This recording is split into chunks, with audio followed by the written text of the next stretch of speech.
Cars are on track, but not racing. There's lights, but we've got smoke in Vegas. Our cross-country tour stops off in the Show Me State. NASCAR America is next.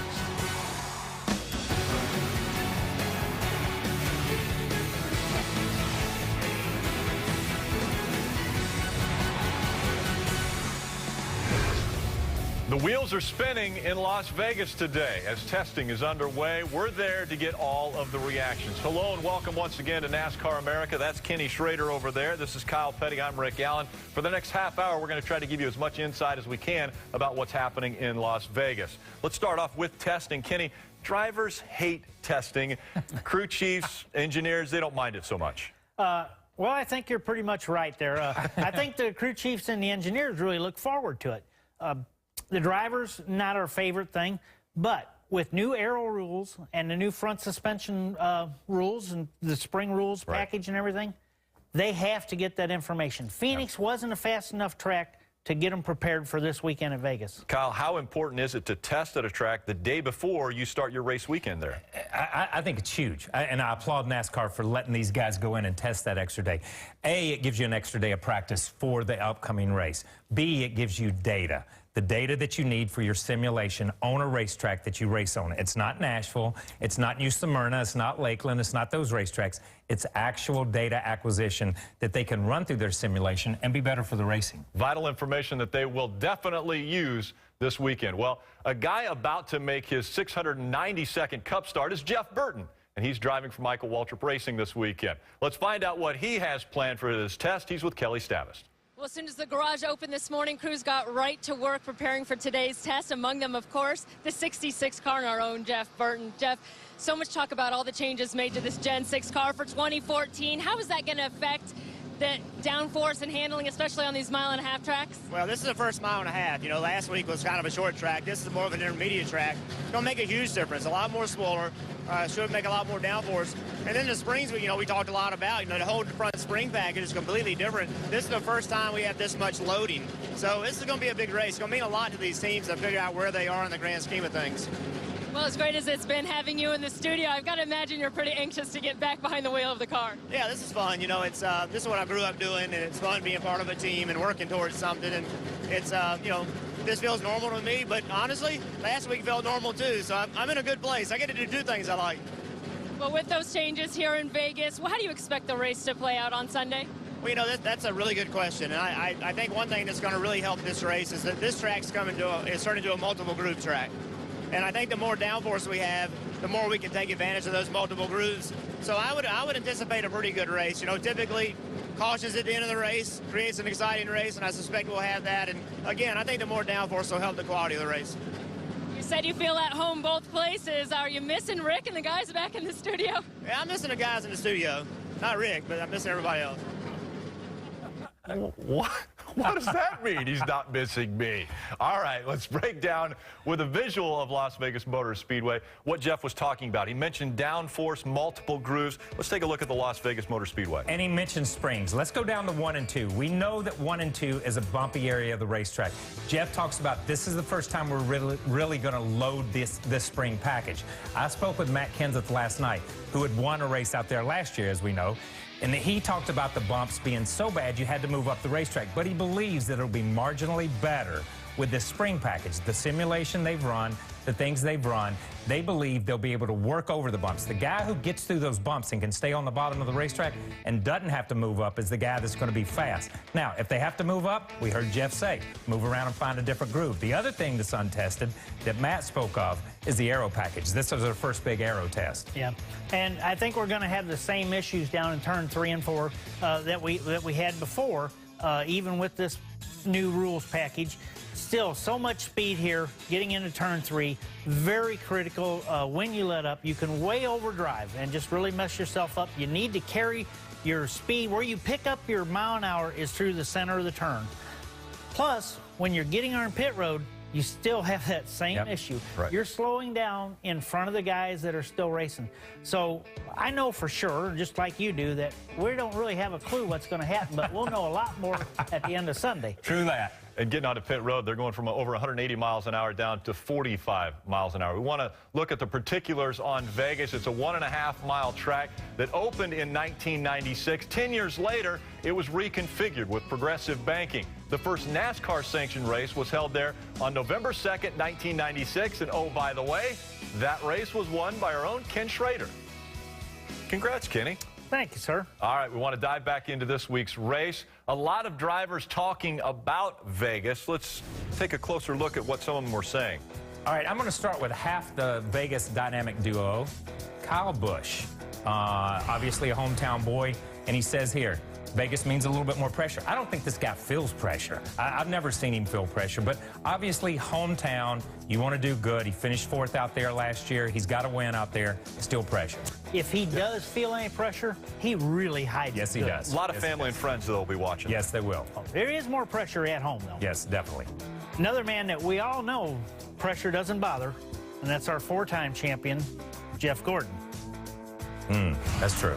He will be fine, but he's concerned about them bumps. We've heard everybody talk about the bumps. That's why today testing's critical, because they're going to learn a lot more about the new front end settings and those bumps. Yeah, and I read this week, one more top 10 finish, and he'll have 100 top 10 finishes in this division. That's amazing to me. The next guy I'm going to talk about right here is Brad Kay. Obviously, strong start to the season. It's been a solid start, as he says, and I have really good feelings about this race. And they should. Penske, the Penske organization, Joey Logano has an 11th place finish at Daytona, only finish outside the top 10 for Penske and those guys. These guys are always strong, and I think the Fords are stronger this year, so it's going to be a big week for them. Well, and he's even smoother now as far as about knowing when to be confident and when to not. True that, true that. Next guy, another Ford. I'm going to talk about Greg Biffle here. You know, Greg talks about track position. Track position is critical. It is everywhere we run. It doesn't make any difference. My man here is qualified in the top 10, 9 out of the last 10 races. So he gets good track position through qualifying. He just hasn't had it there at the end. But I think all the Roush organization, all those cars, as I said before with Brad, the Fords are back. They're going to be tough. And he looks like he's serious about it. Dead serious, baby. He's Dead always serious. got a serious look on his face, doesn't he? Okay, just so you guys know, and anybody that was watching yesterday, we did not leave our man, David Gilliland, out in the middle of the Grand Canyon. He tweeted us this picture, though. This was actually a very impressive picture here. He's made it out, so he can check that off of his bucket list. David Gilliland has made it out of the Grand Canyon. I think it was something like 20 miles. 20-mile hike. 20-mile hike. 20 miles in the big gully, baby. Oh, big gully. And so now he's back to work at Las Vegas. Well, coming up next, Tony Stewart with another creative twist to his career. NASCAR America continues after this.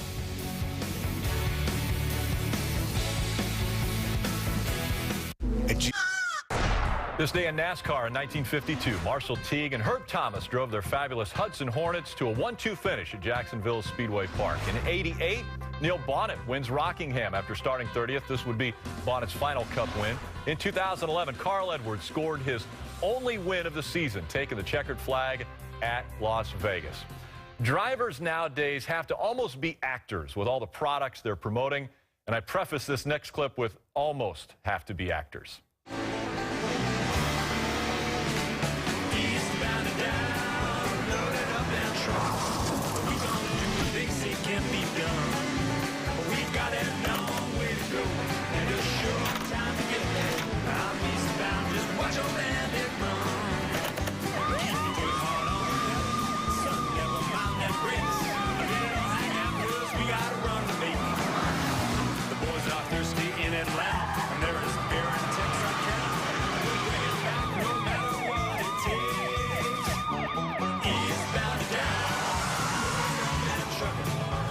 Well, Tony, you've done it again. You've made me laugh. First it's soda cookies. Now it's smoke is the bandit.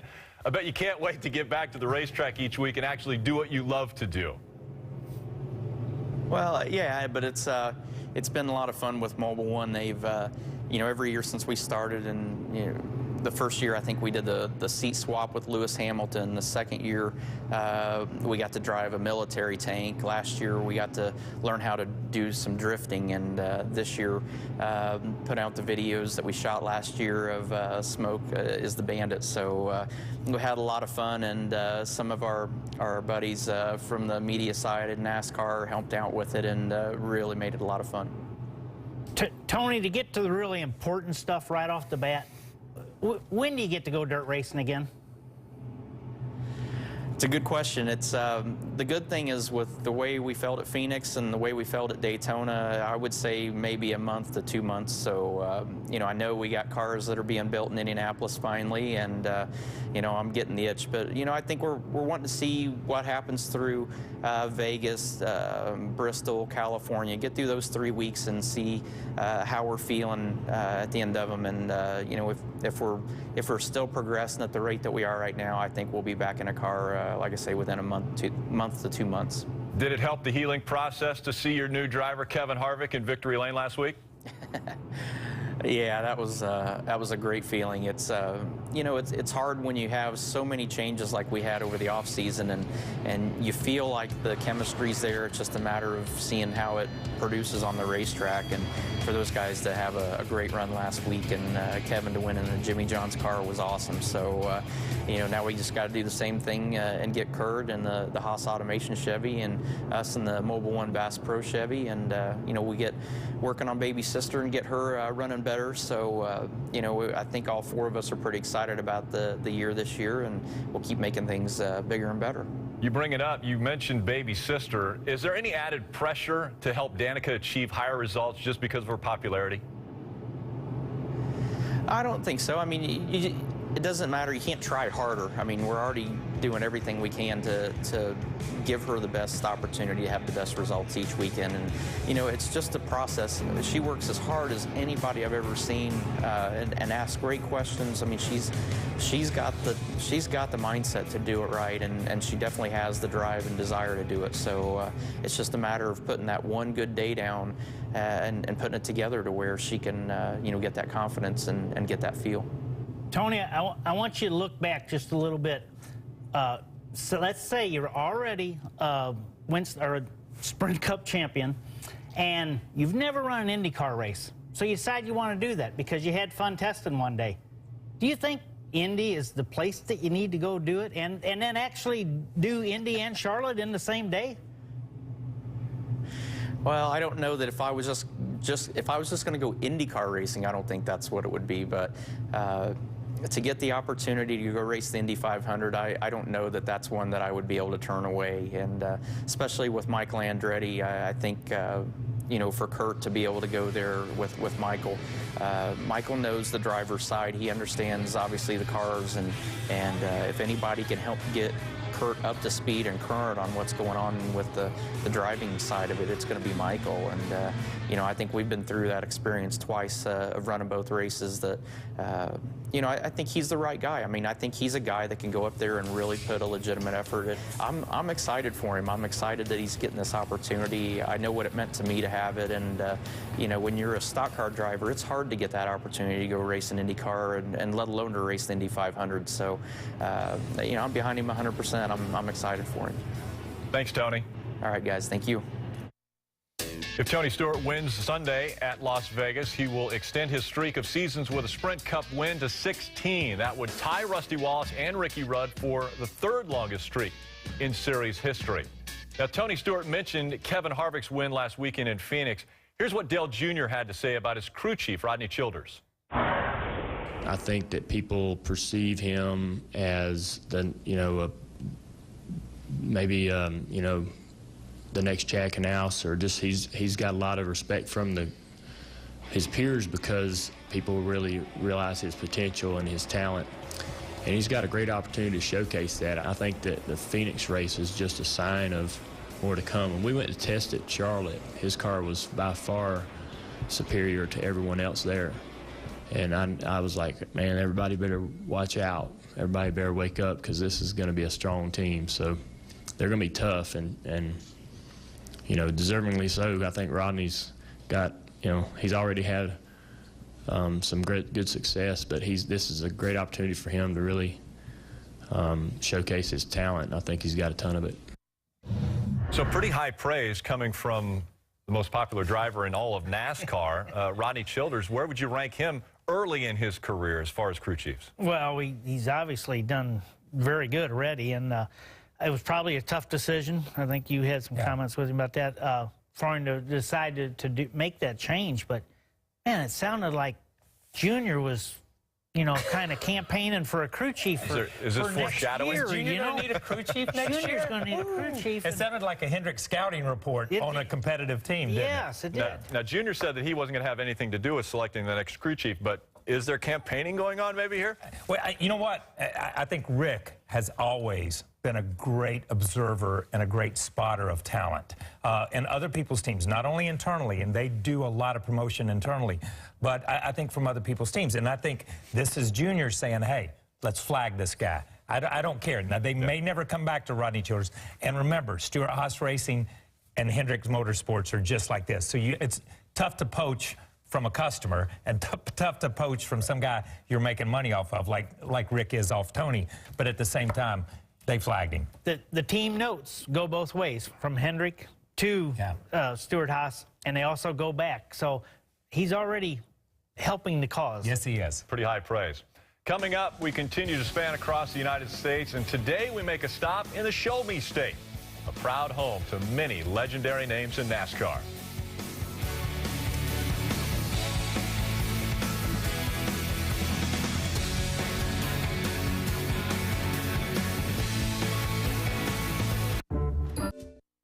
Saturday, March 15th, the Formula One season returns on NBCSN with the Rolex Australian Grand Prix. Coverage begins Saturday night, 1:30 a.m. Eastern, with an encore Sunday morning, 6:30 a.m. Eastern on NBCSN. We continue our cross-country tour of the U.S. to show you just how deeply each part of the country is connected to NASCAR. Today, we showcase the Show Me State with legendary voice and longtime NASCAR broadcaster Eli Gold. Missouri's racing history runs as deep and strong as the mighty Mississippi, which flows alongside its eastern border. Local heroes have battled door to door on dirt and asphalt ovals across the Show Me State since the 1930s, and tens of thousands of race fans have packed the grandstands around Missouri's bull rings since the wave of the first green flag there. Local legends inspired and paved the way for Missouri drivers who carried their racing skills to NASCAR. Ken Schrader scored 4 Cup Series wins in a career that spanned nearly 30 years. The Wallace brothers, Rusty, Mike, and Kenny, all scored multiple NASCAR wins, with 1989 Cup champion Rusty Wallace reaching the pinnacle of stock car racing in 2013 with his induction into the NASCAR Hall of Fame. Current NASCAR stars Carl Edwards and Jamie McMurray now carry the torch for Missouri. Edwards has over 60 combined wins across all 3 major NASCAR Touring Series. And McMurray has taken the pride of Missouri racing fans to victory lane in both the Daytona 500 and the Brickyard 400 in Indianapolis.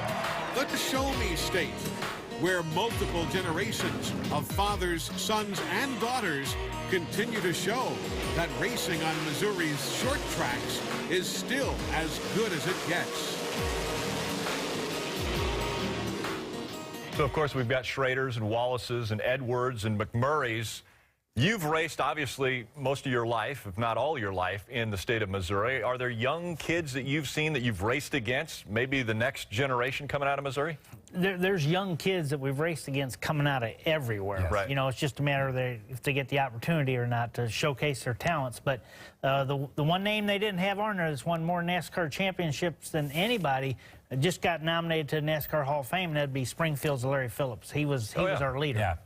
Now, have you raced in Missouri? No, I raced at Gateway. Is that in Missouri? It is. Okay. No, it's not. Yeah, it's not, is it? No, it's St. not. Louis, they No, I consider raced it. at Gateway. Did we run it at Peevely when we came down there that night, or just sign autographs? You were in a car, yes. I was in a car, yes. Yeah. I have been in a car in the state of Missouri going around the racetrack. I will not claim that I ever raced in Missouri, okay? And dirt is your first passion, Kenny? I'm kind of partial to it. I mean, the Cup deal, a lot of fun, but kind of partial to that dirt. And a lot of dirt tracks in the state of Missouri. Well, in our Heart of Racing segment, we want to enjoy dirt. Of course, we love playing in the dirt here at NASCAR America. Tracks like Hartwell Speedway in Hartwell, Georgia, and Fremont Speedway in Fremont, Ohio, and even over to Georgetown Speedway in Georgetown, Delaware, which, by the way, comes complete with its own flyovers. NASCAR America continues next.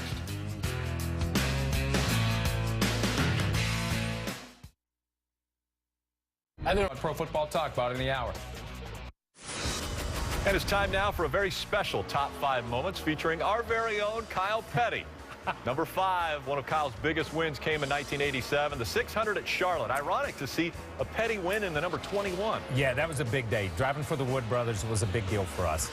We were a family team. They were a family team. Leonard, Glenn, Lynn, Eddie, all that crowd just so excited. Number 4, Richmond in 1986. Dale Earnhardt and Darrell Waltrip got together. Yes. Opens the door, and KP drives right through it. That's my magic win. Nobody even knew I was at the racetrack until they wrecked going into turn 3, and I win the race. Number 3, Dover, 1995. Kyle avoided a massive pileup on lap 2 en route to his final Cup win. Rule number 1, if you're going to avoid a massive pileup, start 37. Qualify bad. That's what I did. Start way in the back, and you can avoid all the mess. At number 2, from 1990 to 1992, Kyle was the man at the Rock, winning 3 times at Rockingham. And we just hit on a combination there with Gary Nelson, with Robin Pemberton, with John Wilson building engines. So many great guys worked for Felix Sabates. And for whatever reason, for about 6 or 7 races we went there, we were the guys to beat. Kept the long hair, too. That was Yes, nice. In memory of his late son, Adam, Kyle opened the Victory Junction Gang Camp back in 2004. Yeah, and this is what my whole life's been about in a lot of ways. I think, you know, I'm very blessed to grow up with Richard Petty, grow up in NASCAR. So many great NASCAR drivers have contributed and made this thing happen. So many fans have made this happen. But in the end, it's like you were put on earth and put in a place, maybe not to be the greatest race car driver in the world, but to be able to use that notoriety and do something else for other kids. We've seen 17,000 children and their families in the 10 years, so it's a special place. And you've raised millions of dollars for that camp. Yeah, it's incredible. We're getting ready to do our Kyle Petty charity ride across America in April. We've raised $12 or $13 million, but we haven't done that. The fans, the people that are out there, you guys that watch this show, they're the ones that send in a memorial check for $45 in memory of Adam. And, you know, we had a tragic loss. But the family that we've gained through all these kids and all these people at camp has just been phenomenal. You continue to inspire us, so we appreciate all of your hard work and working with the Victory Junction Gang Camp. Thank you, and I'd like to say happy birthday to my mom. That's right. It's her birthday today. Happy birthday to Mom. Well, from all of us in the NASCAR America family here on NBCSN, thanks for joining us, and have a great evening. We've had a great time with you. Stay tuned to Pro Football Talk. It's coming up next.